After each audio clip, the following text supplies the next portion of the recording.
بسم الله الرحمن الرحيم magacaygu waa Burhaan Jaamaciiso halkan markii ugu horeysay fursadan ahayd in la soo codsado dadka fikradaha dhalinyarada haya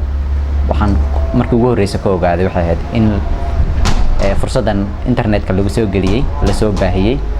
marka shuruudo la iska rabana meesha ku qornaayeen qof kasto marka fikrad ganacsi haysta ama ganacsi hore u jira haystana u furnayd inuu soo apply gareeyo marka waxaan ku imaaday fursadan waxay inaan marka hore codsaday codsigii markaan imaadana concept note baan markii ugu horeysay diyaariyay ama fikrad ahaan ganacsi markaan diyaariyay mar labaadkii waxaan u imaaday wax la yiraahdo inaan qorshihii ganacsiga haddana diyaariyo oo ahayd markaas intii fikradii ganacsiga la doortan kamid ahaa oo marka codsaday kuna soo baxay marka Facebook koowaad maanta waxaan marayaa Facebook labaad waxyaalaha igu dhiirigeliyay waxay ahayd marka hore baan oo wax isku dayay marka hore inaan bilaabo ganacsi yar aan bilaabay waxaan raadinayay fursad aan markaas isku dayi karo marka inaan ganacsiga aan bilaabay aan hore ugu sii socodsiin lahaa horumar marka fursadan aan arkay guul badan baan rajeynaya insha Allah inaan markaas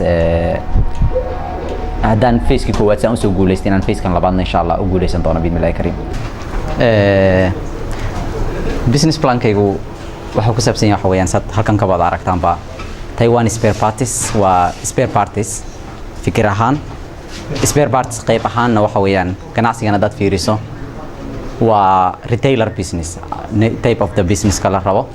waxaana spare parts kuma aha gawaari laakiin waxaan ka ganacsanaynaa waxa weeyaan ama ganacsigan hadda waa existing business ama ganacsi hore u jiray waxaan ka ganacsanaa waxa weeyaan qalabka badda motorada qalabka badda oo iyo marka waxyaalaha qalabka badda looga shaqeysto products ka inta badan ganacsigan ama Taiwan spare parts oo ka ganacsado waxa kamid ah alaabahan inta badan waxaan soo sheegnay waa qalabka badda spare parts kan ku saabsan yahay marka motoradan waa different types of machines ama motor kala duwan oo badda loo adeegsado saxiimadaha ama laashashka doonyaha yar yarka ah waxa kamid ah marka Yamaha shirkadahan la yiraahdo Suzuki Tahtus iyo Barson iyo Marine marka laba qaybood ba iskugu jiraan qolay waxa la yiraahdaa outboards qoona waxa la yiraahdaa import motors qolo kuwa dabada banaanka ku leh kuwa dhexda ku leh doonyaha waxa inta dheer ganacsigan marka ma ka ganacsanaa waxa kamid ah qalabkan sida tooshashka badda waxyaalahan koolada nylon xargaha waxyaalaha adigu accessories-ka aan dhahno qalabka badda ah magaaladan aan joogno waxa ka jira laba ganacsi oo ama laba shirkadood oo hore u jiray iyagana oo naga horeeyay markaas oo ka ganacsada qalabkan badda spare parts kooda markaas fiiriso market analysis kan shan waxa lagu qiyaasaa numberka boosaaso kaliya saxiimada oo subaxdii ka baxa kalluumaysiga aada 500 ilaa iyo baalki inta badan 99% waxay isticmaalaan motorada aan spare parts kooda ka ganacsano outboards iyo inboards ka ah labadaba isugu jira inta badan marka suuqan target gareynayna waa boosaaso iyo degmooyinka kale hoos yimaada saxiimadaha ka shaqeeya inta badan motorada qalabka motorada isticmaala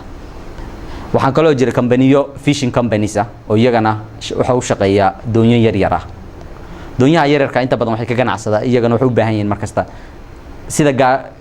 motorada markasta waxay u baahan yihiin in repairing lagu sameeyo wax kasta sababta ma shaqeyn karaan shirkadahaasna waxa kamid ah iyagana oo qayb weyn ugu xiran yihiin Breda Fishing Company iyo shirkadda la yiraahdo Barfisco iyagana competition ku tough maaha saan hore buu soo sheegay inta badan suuqa ka jira markaad fiiriso sababta laba qolo baa naga horeysay markaad fiiriso ganacsigan oo ku jirdhay labada qolo waxa la kala yiraahdaa Sandere Spare Parts iyo Ahmed Saudi marka xagee alaabta ka keenna inta badan waxaan soo sheegnay inaan retailer nahay alaabta aan banaanka keeno marka kambaniyadan waa kambaniyada alaabta ka soo gadano waxaan ka keenaa Dubai Yemen iyo China kambaniyadan baa hadda soo faa wax ka keensanaa oo aad u jeedaan meesha ganacsigan marka see loo bilaabay ganacsigan marka hore waxaan ku bilownay lacagan 13,400 aan ku bilownay ganacsigan wuxuu ahaa waxaan ka qaadanay 10,000 dollar deyn beeheed aan ka qaadanay Dahabshiil Bank oo markaas iyadana faa'iido 12% rate ahayd 10 sano waxay idin 2 sano ku bixino lacagtaas 10,000 dollar adiga 12,400 bay noqotay markii maca rate-ka lagu daray 95% lacagtu waan clear gareynay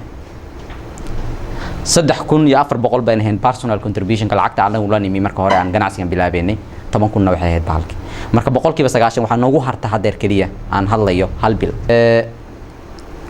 marka lacagta aan u baahannahay si aan marka ganacsigeena wax ugu darno waxa weeyaan lacagta amountiga aan u baahannahay hadda ganacsigeena waxa weeyaan 20 kun iyo 144.77 waxay ku qoran tahay business plan iyadoo faahfaahsan shay kasta waxaan ku rabno halkan waa income statementigii sanadkii hore iyo marka balance sheetkii isagana oo sanadkii hore oo ku attach garaysan saan horeba u sheegnay profit-ku waxa 16000 aan sameynay sanadkii hore marka balance sheet ka tagtana ganacsiga hadda qiimihiisa ku fadhiyo waxaad ka garan kartaa marka waxa isku geysay waa 32999.5 waa asset-ka both liability everything la isku daray so aad baad mahadsantihiin fiican waxa weeyaan waa spare parts u gaara maxay ahayd saxiimadaha qalabka badda ama saxiimadaha waa si fiican doonyaha la adeegsaday imika 500 lagu estimate gareeyay iyo qolada company-ga marka la isku daro xaaladooda waa caynkee doonyo cusub mise waa doonyo duugo spare part in other words demand forecast hadda samayso sidee baad oran kartaa marka aad fiirinayno suuqan baahida hadeer oo kale fishing sector-ka waxa la yiraahdo oo ku xiran tahay hadeer shaqada aan inta badan hayno waa markaan hadda Puntland ama Soomaaliya ba aan fiirino waa sector-ka loogu badan yahay la oranayo investment-iga ugu badan la gelinayo potential-ka ah Korea dadka ugu badan lagu dayay in talaagado warshado badan saxiimado badan dadka loo iibinayo marka sector-ku waa potential waa waxyaalaha khayraadka Soomaaliya haysataan wali laga faa'iideysan the more sector-ku marka xoog yeesho the more business-keenu maca isaguna asdii karno wax fiican buu helayaa مثلا import machines-ka qalabkooda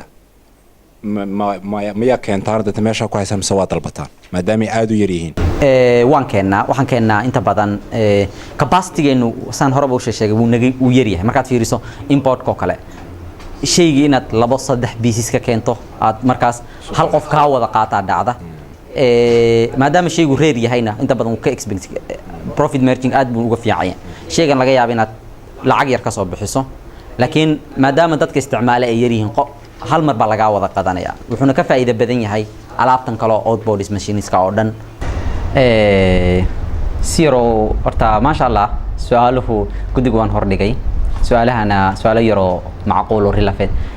aad ii khusayna wala weydiiyay marka guul wanaagsan baan rajeynayaa in badan oo kamid ah boqolkiiba 70 in badan oo kamid ah waxaan isticmaalayno waxa weeyaan waxyaalihiina la baray haddaad fiiriso presentation-kayga qurux badnaan lahayd templateska ama waxyaalahan aan hadda wax ku soo diyaarinayno waxyaalihii tababarka kamid ah in la siiyay marka waxaan u maleynayaa wax badan buu naga anfacay